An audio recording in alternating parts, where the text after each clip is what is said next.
आइए हम प्रभु के वचन से देखेंगे यशाया 41 का 10 वचन, यशाया 41 का 10 वचन। 41 का, हाँ 41। यशाया 41 41।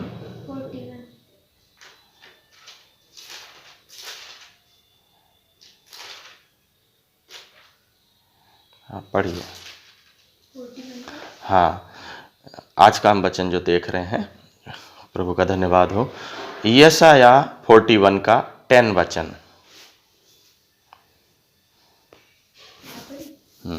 पढ़िए। मत डर क्योंकि मैं तेरे संग हूँ, इधर उधर मत ताक क्योंकि मैं तेरा परमेश्वर हूँ। मैं तुझे दृढ़ करूँगा और तेरी सहायता करूँगा। अपने धर्मियों दाहिनी हाथ से मैं तुझे संभाले रहूँगा। हाँ, इधर प्रभु का हम वचन सीख रहे हैं। यशाया 41 का 10 मैं पढ़ता हूँ, आप लोग ध्यान से सुनिएगा। मत डर क्योंकि मैं तेरे संग हूँ, इधर उधर मत ताक क्योंकि मैं तेरा परमेश्वर हूँ। मैं तुझे दृढ़ करूँगा और तेरी सहायता करूँगा। अपने धर्म में दाहिने हाथ से मैं तुझे संभाला रहूँगा। हालेलुया। प्रभु परमेश्वर का धन्यवाद हो कि देखो, जब हम प्रभु पर विश्वास कर लेते हैं ना, बहुत बार विश्वास करने के बाद भी, इधर देखो, विश्वास करने के बाद भी कर तो विश्वास प्रभु पर लेते हैं, लेकिन हम क्या करते हैं, हम एक डर की ज़िंदगी जीते रहते हैं। वो डर कैसा होता है? वो डर नौकरी का, बिजनेस का, शादी का, है ना, पढ़ाई का, बच्चों का, माता का, पिता का, पत्नी का, पति का, सास का, ससुर का। कौन सा डर? कैसा वाला? ये डर कई बार हम, यहाँ पर ये नहीं बोला जा रहा है कि माता पिता से ना डरना है, वो वाला नहीं। ये कई बार हम सोचते हैं कि मेरे माता पिता बीमार हैं, ओहो क्या होगा इनका, कैसे क्या होगा, ये नहीं रहेंगे तो मुझे क्या होगा। पति बीमार है बहुत ज़्यादा, हम बहुत डर में जीवन बिता रहे हैं। पत्नी बीमार है तो हम बहुत परेशान हैं। पत्नी मायके चली गई, आती नहीं है तो हम बड़े परेशान हैं, डर में जीवन बिता रहे हैं। परीक्षा का, एग्ज़ाम का, स्कूल का, ओहो मेरी पढ़ाई नहीं, मैंने पढ़ाई नहीं करी है, उस डर में जीवन बिता रहे हैं। तो ऐसा नहीं कि पढ़ाई करना नहीं है, मतलब पढ़ाई का डर में नहीं रहना। जिस दिन से समझ में आ गया है कि वाकई मैंने पढ़ाई नहीं की, पहली बात तो ये समझना है कि पहला पढ़ाई की क्यों नहीं। अगर पढ़ाई करते रहते तो ऐसा समय नहीं आता, लेकिन अभी समझ में आ गया है, डरते हुए अब ना बैठकर पढ़ाई शुरू कर दो उसी दिन से, और आगे के लिए, भविष्य के लिए याद रखो। फिर बिजनेस का डर रहता, बिजनेस कर तो लिया है लेकिन डर अंदर बैठा है, ओहो चलेगा कि नहीं चलेगा। बस आप धीरज के साथ क्या करो, अपना बिजनेस करते रहो। और प्रभु का वचन कह रहा, मत डर क्योंकि मैं तेरे संग हूँ। जब प्रभु परमेश्वर हमारे संग हैं, जब हम अपने बिजनेस में, जब अपनी नौकरी में, जब हम अपने माता पिता के साथ में पढ़ाई में ऑनेस्ट हैं, ईमानदार हैं, तो प्रभु परमेश्वर हमें आशीष उसमें जरूर देंगे। हमारे साथ हैं प्रभु। बस हम ईमानदार हों अपने बिजनेस में, टाइम से अपने बिजनेस पे जाने वाले हों। जो भी काम किया है पहले जानबूझ कर करें। कौन सी पढ़ाई करनी है, कौन सी नहीं करनी है, सबसे बात करें, है ना।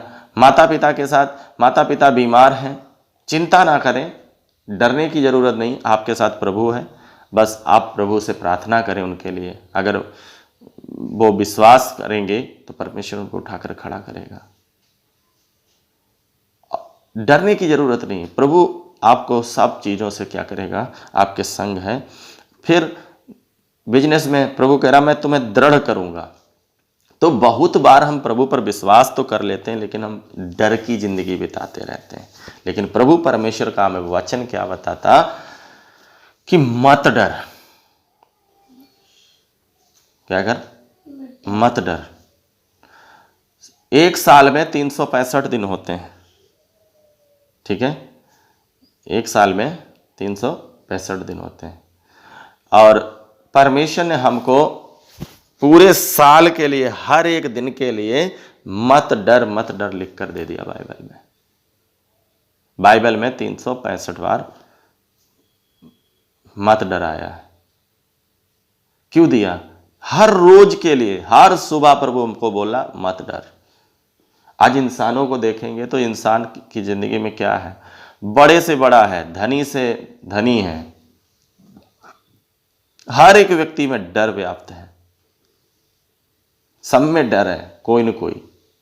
हमको डरने के लिए नहीं, हमें परमेश्वर ने निर्भय किया है।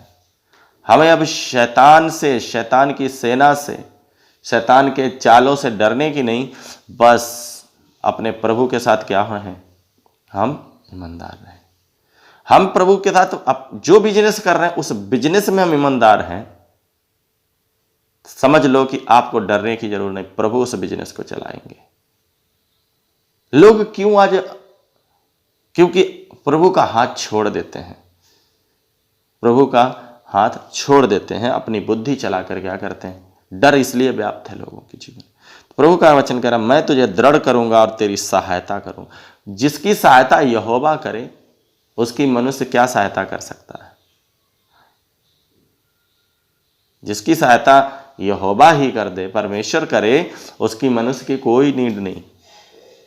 वो तो परमेश्वर जब सहायता करेगा तो मनुष्य अपने आप करेगा। तो जिसकी परमेश्वर ना सहायता करे उसकी मनुष्य कर भी देगा तो क्या होगा? कुछ नहीं हो सकता। तो परमेश्वर सहायता करने के लिए कह रहा, और अपने धर्म में दाहिने हाथ से मैं तुझे संभाले रहूं। परमेश्वर हमारा धर्मी है और वो अपने धर्म में दाहिने हाथ से क्या करेगा? हमें संभाले रहेगा। संभालने का मतलब हमें गिरने नहीं देगा, हमें गिरने नहीं देगा, हमें लज्जित नहीं होने देगा। बस हम अपने क्या करें? ऑनेस्ट रहें, ईमानदार रहें परमेश्वर के साथ। टाइम से प्रार्थना करने वाले हों, टाइम से वचन पढ़ने वाले हों, टाइम से सत्संग में जाने वाले हों, टाइम से सेवा करने वाले हों, टाइम से अपने बिजनेस पर जाने वाले। हर एक काम प्रभु की मर्जी के अनुसार होगा जब तो आज बहुत सारे लोग विश्वास तो करते, लेकिन डर है उनके जीवन में। क्यों है? क्योंकि वो परमेश्वर के साथ ईमानदार नहीं है। तो हमको परमेश्वर के साथ ईमानदार होना है। अगर ईमानदार हैं, ईमानदार हैं, तो फिर परमेश्वर हमारे साथ है, हमको डरने की जरूरत नहीं है। प्रभु कह रहा, मत डर। यशायाह 41 के 10 के वचन में, मत डर क्योंकि मैं तेरे संग हूँ। हमारे साथ परमेश्वर है। हमें कभी भी कोई भी क्षेत्र में, पढ़ाई के, लिखाई के, किसी भी मामले में, बेशक कितना भी बड़ा कोई काम कर डाला है, कोई गलती कर डाली है, अब हमें ये नहीं कि ओहो मैं तो फांसी लगा के मरी जाऊं। फांसी लगा के मरने की जरूरत नहीं है, फांसी लगा के मरने की नहीं। प्रभु के पास आओ, प्रभु आपको क्षमा करेंगे और नई जिंदगी शुरू करो। हो गया सो हो गया, पीछे फांसी लगा के मर जाएंगे तो नरक चले जाएंगे। तो हमको कभी डरने की क्या नहीं होना चाहिए, जरूरत नहीं है। ठीक है। प्रभु परमेश्वर इस सुनने वाले सभी भाई बहनों को इस वचन के द्वारा आशीष दें।